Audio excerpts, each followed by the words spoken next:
Hello everybody, this is Mahendra Sahu and once welcome to MS classes. As you can see on your screen, today we are going to start the series of Mauryan Empire important MCQs question.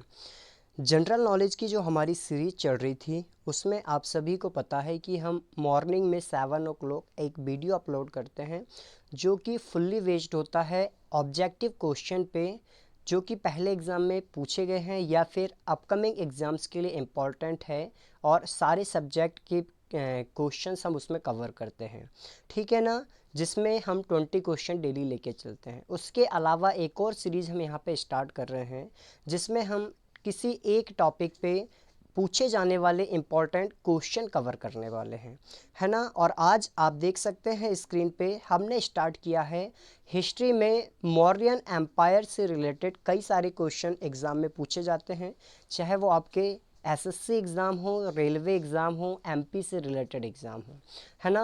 तो हम यहाँ पे try करेंगे कि कुछ पहले basic question हम discuss करें that is related to Mauryan empire, है ना। उसके बाद हम डिस्कस करेंगे और भी ज़्यादा डीप क्वेश्चंस जो कि मौर्यन एम्पायर से पूछे जाते हैं।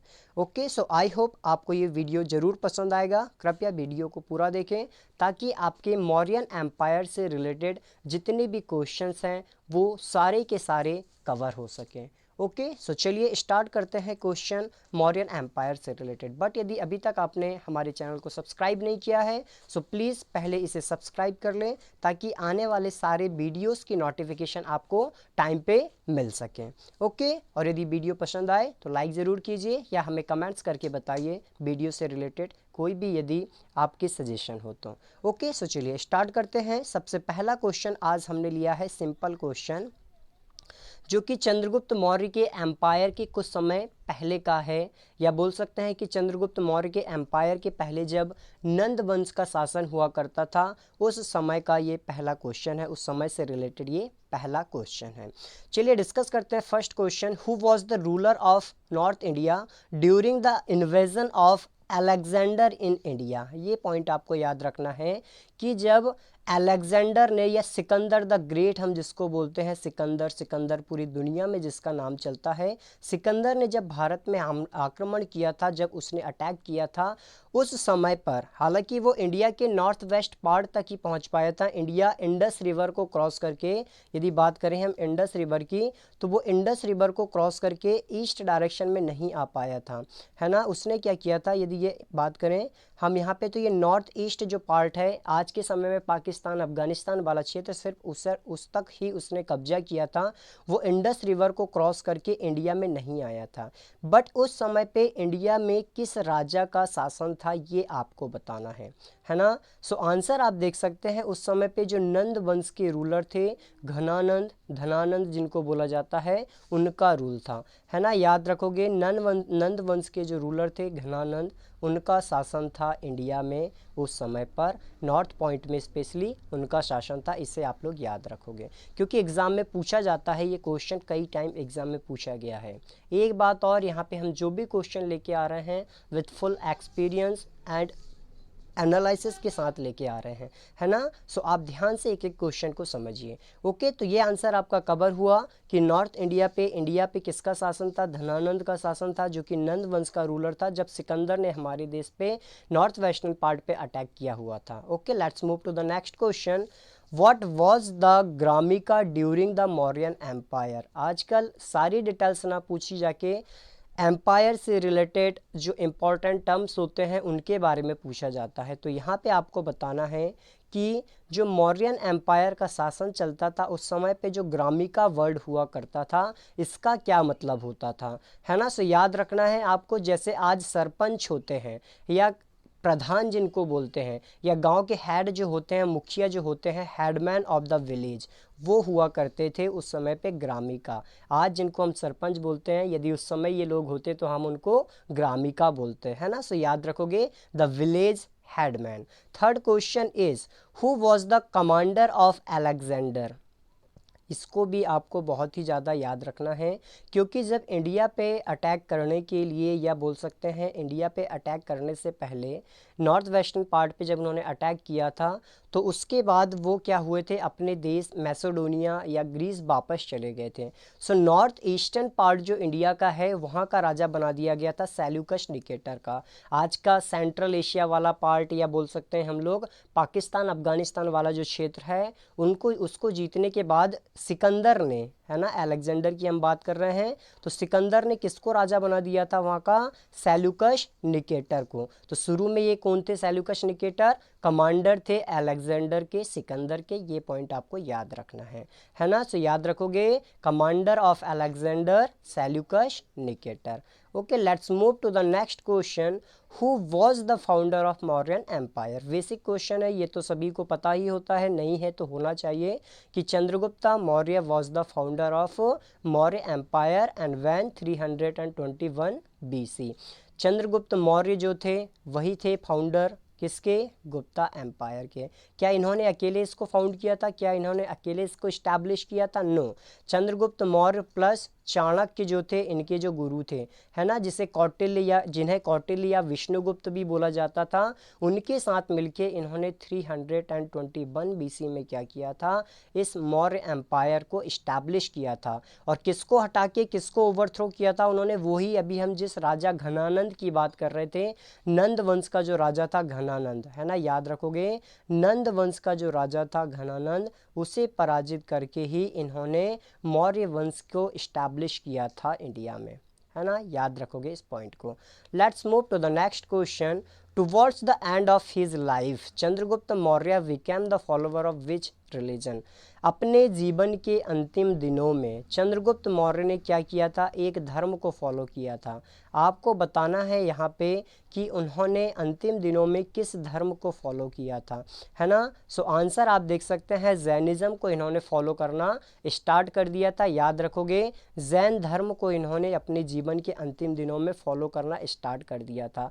और ये जैन धर्म के जो ऋषि मुनि होते हैं, मॉन्क्स होते हैं, उनके एक ग्रुप के साथ मिलके साउथ इंडिया में चले गए थे और वहीं पे फिर इनकी मृत्यु हुई थी। ठीक है ना, वो हमने नेक्स्ट क्वेश्चन में कवर किया हुआ है। ओके, सो याद रखोगे, जैन धर्म को इन्होंने फॉलो करना स्टार्ट किया था।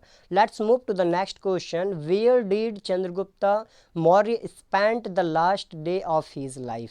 जीवन के अंतिम दिन इन्होंने कहाँ पे स्पेंड किए थे, कहाँ पे बिताए थे, है ना। ये पॉइंट आपको याद रखना है, किससे रिलेटेड, ऑब्वियसली चंद्रगुप्त मौर्य से रिलेटेड। तो इन्होंने अपने जीवन के अंतिम दिन, जैसा कि मैंने आपको प्रीवियस क्वेश्चन में कहा था, कि ये जैन मॉन्क्स के साथ चले गए थे साउथ इंडिया में, और ये गए थे श्रवण वेलगोल, है ना। श्रवण, हिंदी में भी आप लोग इसका नाम याद रखोगे, श्रवण वेल गोल, ये जगह है कर्नाटक में, जो कि जैन धर्म से रिलेटेड है।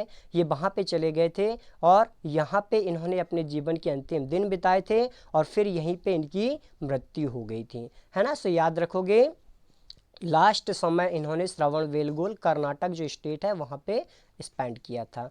Okay, let's move to the next question, who became the successor of Chandragupta Maurya, है ना। When Chandragupta Maurya was passed away, then who became the successor of Chandragupta Maurya. Chandragupta Maurya के बाद उनका उत्तराधिकारी कौन बना था, या नया राजा, नया शासक, नया एम्पेरर कौन बना था, ये बताना है। तो चंद्रगुप्त मौर्य का जो बेटा था ऑब्वियसली बिंदुसार, है ना, बिंदुसार बना था। क्या याद रखोगे आप लोग यहाँ पे, नया शासक, नया रूलर चंद्रगुप्त मौर्य के बाद, है ना। Next question is, Ashoka was the governor of which 2 provinces. यहाँ पे बताना है आप लोगों को, ड्यूरिंग द बिंदुसार, की बिंदुसार जब राजा था, ऑब्वियसली चंद्रगुप्त मौर्य का बेटा बिंदुसार था, बिंदुसार का बेटा कौन था, अशोक था, है ना। सो चंद्रगुप्त मौर्य के बाद बिंदुसार राजा बना। तो बिंदुसार जब राजा था उस समय पर अशोक 2 प्रोविंसेस के, 2 प्रांत का क्या था, गवर्नर था। तो आपको यहाँ पे नाम बताना है कि अशोक किन 2 प्रोविंसेस के गवर्नर थे। तो यहाँ पे देख सकते हैं आप लोग आंसर, तक्षशिला एंड उज्जैन। तक्षशिला जो है ना, आपने सुना होगा, एक विद्यालय के कॉलेज वहाँ पे चलता था बड़ा, उसके बारे में, ठीक है ना। और साथ ही साथ जो उज्जैन आज है हमारा, ये 2 जगह के ये उस समय पे गवर्नर हुआ करते थे अशोक, जब बिंदुसार का या उनके पिता का शासन था। याद रखोगे इसको भी।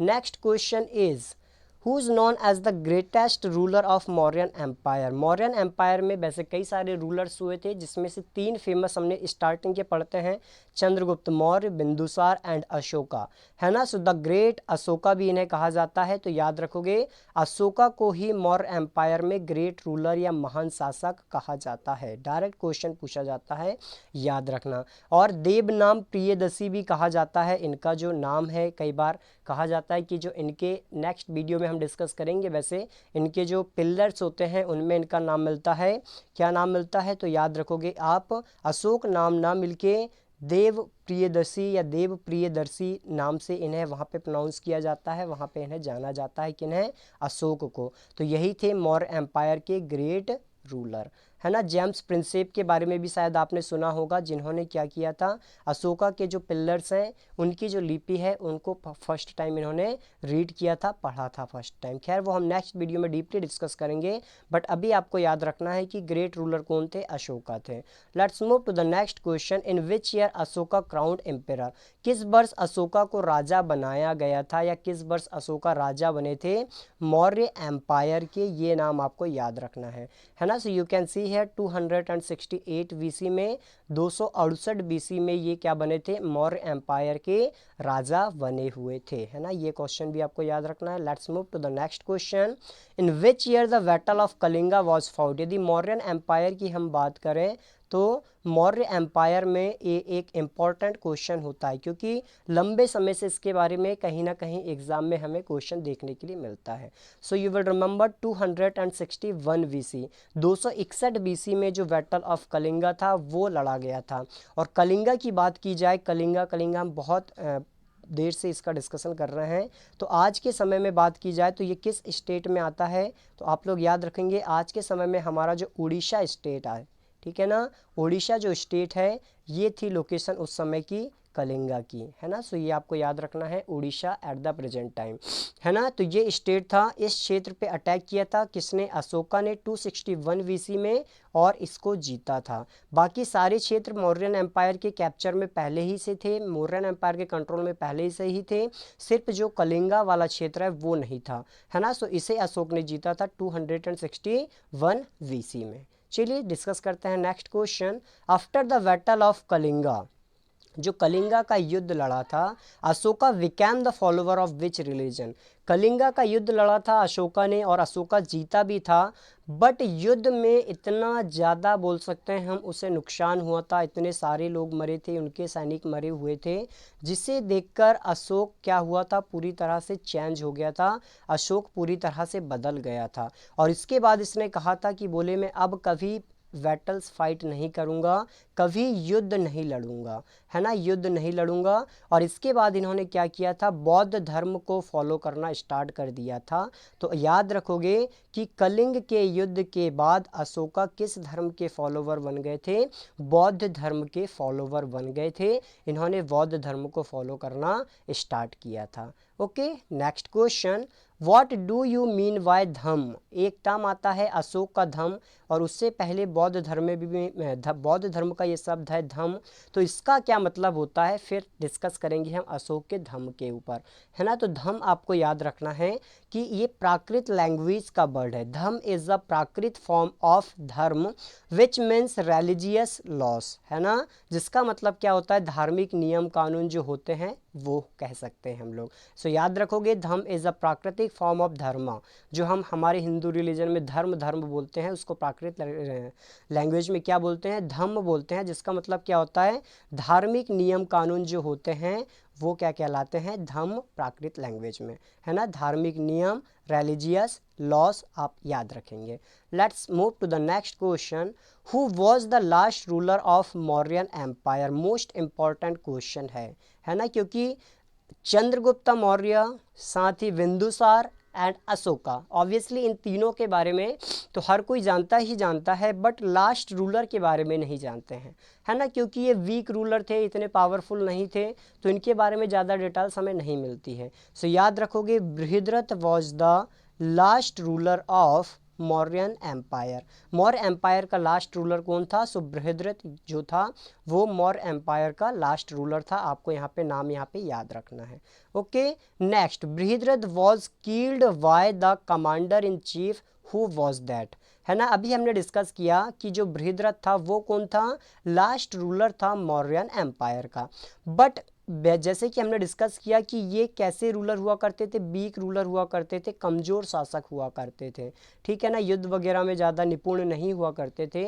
सो इस बात का मौका उठा के इनका ही जो कमांडर एंड चीफ था, मतलब कह सकते हैं इनका ही जो सेनापति था, उसने इन्हें मार दिया था, है ना। तो आपको बताना है कि वो कमांडर एंड चीफ कौन था। सो ही वॉज पुष्यमित्र सुंग। याद रखोगे कौन था कमांडर एंड चीफ? वो था पुष्यमित्र सुंग, है ना। पुष्यमित्र आप नाम याद रख सकते हैं, और सुंग यहाँ से। तो इसके बाद क्या होता है? जैसे ही मौर्यन एम्पायर एंड होता है, सुंग वंश को इस्टेब्लिश कर दिया जाता है पुष्यमित्र सुंग के द्वारा। तो ये 2 पॉइंट आपको याद रखना है कि पुष्यमित्र सुंग जो थे वो कमांडर थे, जिन्होंने क्या किया था? बृहद्रथ को मारा था, और उसके बाद सुंग वंश को इन्होंने यहाँ पे इस्टेब्लिश किया था। ओके, सो यहाँ पे हमने एक पार्ट में जितने इंपॉर्टेंट क्वेश्चन है रिलेटेड टू मौर्यन एम्पायर वो कवर किए हैं। दूसरा पार्ट और हम डिस्कस करेंगे जिसमें और ज़्यादा इंपॉर्टेंट क्वेश्चन आपको इस इस टॉपिक से आपको मिलने वाले हैं। प्लीज़ वीडियो यदि पसंद आया हो तो चैनल को सब्सक्राइब करें, शेयर करें और वीडियो को लाइक करें, और कमेंट्स में हमें बताएं वीडियो से रिलेटेड जो भी आपके सजेशंस हैं। ओके, और दूसरा वीडियो जल्द ही हम इसके बारे में अपलोड करेंगे, so please must visit that. Thank you so much.